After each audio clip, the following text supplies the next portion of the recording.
Welcome to Closing Culture. I am your host, Sean Slaughter, and we talk real estate and life. So, one of the things that I want to talk about today, really briefly, is the strength of your marriage when it's time for you to buy a house, right? So, two people are married. I had a situation where two people that were married, one was in the military, one was not, and they used me to buy a house here in Virginia. And what they don't realize is, this purchase that is the biggest purchase of your life, the thing that's supposed to be home sweet home, the thing that is supposed to make this young couple a family, the thing that is supposed to be your home base, that is, this is where we're going to plant our roots and we're going to grow and we're going to become a wonderful family. If you're not careful, if you're not aware, if you're not paying attention, if you're not conscious, it can also be the very thing that tears you apart. So this young couple moves into the house, and it's not that the home is the issue. It's that both people have issues, and then they move into the home, and whatever the issues of the home are exacerbates their own personal issues. And these two young people moved to this home, and the husband traveled quite a bit, just busy with military life. The wife was home with the children, and I talked to them even after they moved. I knew it was very young; they were just very new to home ownership. I don't know all the particular details of what happened, what didn't happen, and pardon me, guys, I got a little under the weather, got a little cold. I'm fighting, but one of the things that I begin to see was kind of the separation. Because now, because they were new to home ownership and they had to, purchase things, or they had to fix things, or, now you go from, living with your mom to having a mortgage, or renting, and then your mortgage is now, maybe twice your rent or 1.5 times your rent. Now you have to have the grass cut, and you have to have insurance and all these other things that maybe you didn't have to be concerned for, you are now responsible for, because a home is a big responsibility. Those little things can add pressure on your relationship. And if you already come into the relationship with individual issues and individual problems, then those little things in the home will just kind of poke at those things and cause an explosion. About a year, maybe 2 years passed, and I got a call, from the wife saying they want to sell the home. So obviously I was shocked, like, what in the world? Why do you guys want to sell the home? And she said, we're not going to be together, right? And there are 2 kids in this relationship. So that was very upsetting. I was, sorry to hear that. Here's just a couple of tips for young or newly married couples. Before you purchase a home, here's a couple things. Number 1, talk about your priorities. I tell every couple, get together and make a list of priorities. All right. Now, the one thing that the home is going to require, it's going to require for both of you guys to come together, set a vision for your household, an overall vision, life vision, work vision, so on and so forth, because you're going to be forced to work together. All right. If one person is dominating the situation over the other, if one person has all the say and the other one doesn't, it's not going to be good for the relationship, and the home is going to bring that out. Make a list prioritizing what's important to you. I would tell the husband to go ahead and make a list: high priority, middle priority, low priority, or medium priority, whatever you want to call it. Wife, make a list: high priority, medium priority, low priority. High priority are the things that you need, like I can't live without.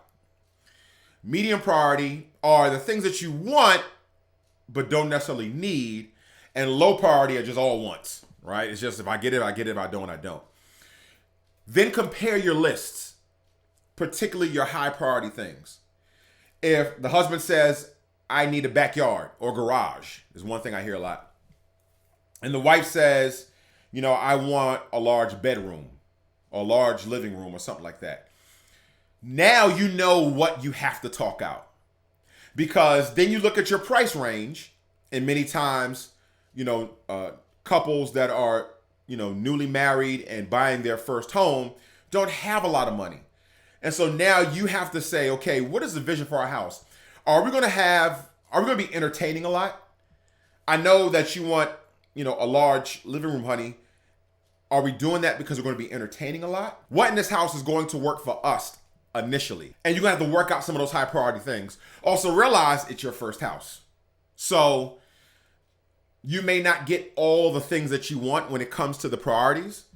But try to get the things that you really, really, because what you don't want to do is you don't want to move into that house and then you have something in the house bother you. Every time you wake up, you're like, man, I wanted a big kitchen. This kitchen's so small. I can't even cook for the family. I can't even entertain. That's not what you want. You want to be able to enjoy the house, and maybe some of those priorities for this house you don't get, maybe you get them for the next house. All right. So that's the first thing. Set priorities. Number 2, discuss money. It's another big reason things go haywire. You move into the house and you realize, we needed a lot more money than we expected for our monthly payments, for our repairs, for auxiliary things like lawn care, if you're going to get somebody to cut it, or even if you're not going to get somebody to cut it, you got to go out and buy a lawnmower and a trimmer and all that type stuff that comes with lawn care, right? Just additional expenses. You two come together, you look at your jobs, and you say, this how much we're bringing in, this how much we're going to set aside. There's a principle that I like called the 50-30-20. And you can kind of mess with it, but the 50% is like 50% of your money should be spent on like bills and all that other type stuff. 30% should be spent on your wants, and 20% should be put into the savings. All right. I know that's kind of like ideal, but it's a good starting point to where you guys can come together and say, okay, here's the percentage of money that we want to spend on bills. Here's a percentage of money that we want to do on the things that, here's a percentage of money that we want to spend on things that we want to do, like eating out, vacationing. And then here's how much we want to go into savings. Because you don't want to move into the house and then all of a sudden 80% of your money is now tied up in your mortgage and your bills, and you don't have any flexibility to, take a vacation or so on. So you want to have that conversation on how much can we really afford? This is going to be our first house. We'll get better jobs, or our jobs will improve. We'll make more money in the future. This is our first house. Here's how much we want to spend on our mortgage and our bills. Here's how much we want to spend on the things that we want to do, vacations, eating out. And here's how much money that we want to put, into our savings, or, if you go to church, paying your offerings and things like that, whatever it is. These are things you have to discuss. You don't want to move into the house and then feel like, man, I'm spending all my money. I ain't got no money for myself, or things are really, really tight. So that's number 2, discuss money. Lastly, number 3, roles. And this is a really, really big one. We all come from different backgrounds. And so we all have different expectations of roles in our household, right? As far as me and my wife, we're very flexible on our roles.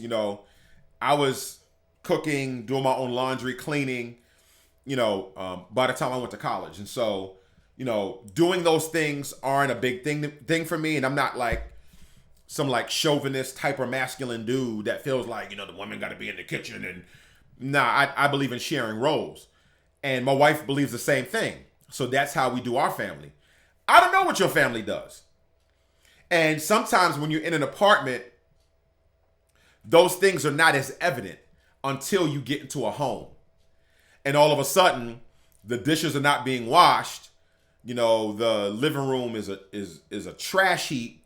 Things are not being taken care of because you had certain expectations. And then you address the person, hey, how come you're not taking care of this? And you may be surprised what they say or what their expectations are. And so that's something that you definitely want to talk about before you move into a home. What is the expectation of our roles? Who's going to work? Who's not going to work? Or are both of y'all going to work? All right. But don't get into a home and try to figure these things out, because that house, instead of being home sweet home, is going to put so much extra pressure on you if you're not thinking and trying to figure these things out. All right. So number one, set your priorities and what you want in a home. Number two, discuss money and budgeting. And number three, talk about the roles in the relationship on what you're going to do. If you can take care of some of these things ahead of time, when you get to that home will be home sweet home. It will be your oasis when you get home from work. It will be the place that you feel the most relaxed and the most comfortable. All right. So happy home hunting to you guys. I'm Sean Slaughter, and be good to yourself and someone else as well. Peace.